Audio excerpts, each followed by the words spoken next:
walaalayaal waa u jeedaan siday gabadhaydii tahay xaaskayga ahayd waxaan idinka rabaa walaalayaal isbitaal ii geydaan uun kaliya walaalayaal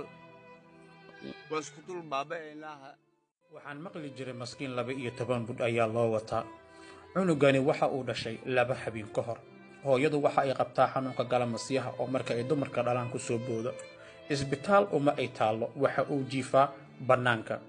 waxa laga soo saartay guriga uu deganay maskiin aabahani waa uu oynayaa caruurtu wax uu siista ma lahan cunuga asaga oo baahan ayuu korka ku hayaa cabaar kadibna waxa uu ku duwayaa naaska hooyada iyadoo oo waliba miyirkeeda aysan joogin waxa uu ku xamaalanayaa gaari gacan lugta midig waa uu ka jaban yahay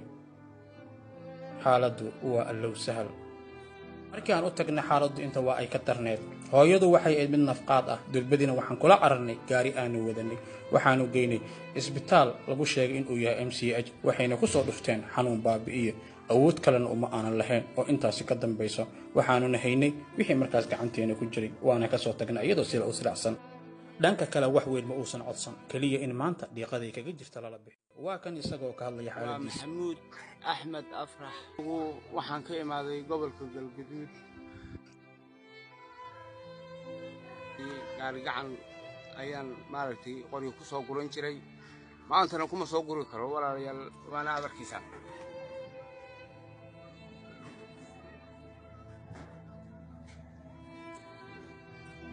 antii way dhashay sida aad arkaysaan walaalayaal waxna uma hayo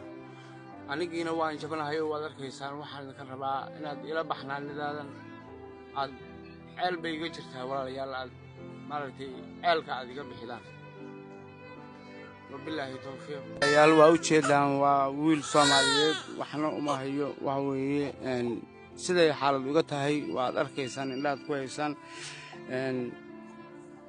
إذا واحتاج دوننا ده ما بتجرن إن هذا نمو أهل نمو إسلام نمو ما أنت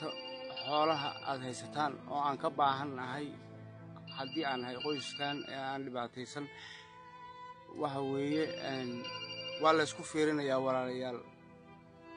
نادينا حريستان إلهي يكون كله بلا توفيق. أنت عبنا لغو كجوية قرصو مهما أذكر هذا مأمون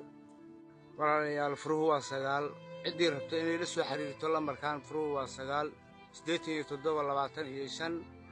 25 walaalayaal awoodeyna intaan kama badno kaliya in aan soo bandhigno dhibaatada markaasi dhacayso oo kaliya waxaan idinkaga baahan yahay in aad gabigiinba u istaagtaan oo aad maanta ceelka kala bixisaan